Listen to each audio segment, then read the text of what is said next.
Hammond under fire amid claims he said public sector workers are overpaid. Chancellor Philip Hammond is at the center of a new cabinet storm amid a report he told ministers that public sector workers were overpaid. Mr. Hammond made his comment at Tuesday's weekly meeting of the cabinet, according to the Sunday Times. The Treasury denied he had used the words attributed to him by the newspaper. The report had quoted a cabinet source saying, "Philip used a fairly inflammatory phrase. He said they were overpaid." That caused some general astonishment. His overall tone was that we shouldn't give them more cash because they are overpaid. Later in the meeting both Boris Johnson and the PM said we should not say public sector workers are overpaid.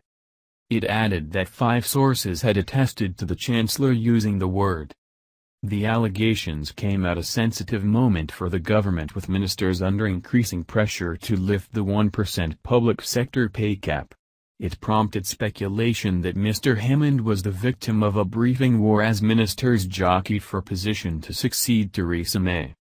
It came just 24 hours after a report in The Sun claimed the Chancellor told the same meeting that driving a train was now so easy even a woman could do it. According to the Sunday Times, Mr. Hammond said public sector workers were overpaid when their pensions were taken into account and that train drivers were ludicrously overpaid. A Treasury source said, the Chancellor was describing the public sector pension premium. He did not say that public sector workers were overpaid. Mr. Hammond has angered hardline Brexiteers in the cabinet, including Foreign Secretary Boris Johnson, by arguing for a deal which prioritizes jobs and economic growth over controlling immigration. He has also warned of the need for a lengthy transitional period after Britain leaves the EU to prevent business falling off a cliff edge, seen by some hardliners as an attempt to reverse last year's referendum vote by stealth.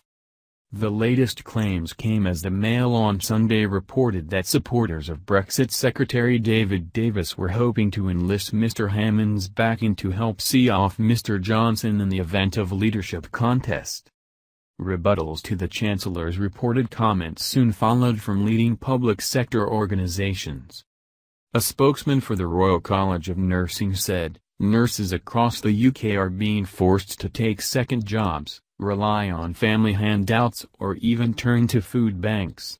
It would be insulting of the government to claim these people earn too much." The government holds pay awards below inflation and forces year-on-year pay cuts on public sector workers. Nursing staff earn £3,000 less per year in real terms compared to 2010. Our protests will continue until the government scraps the 1% cap.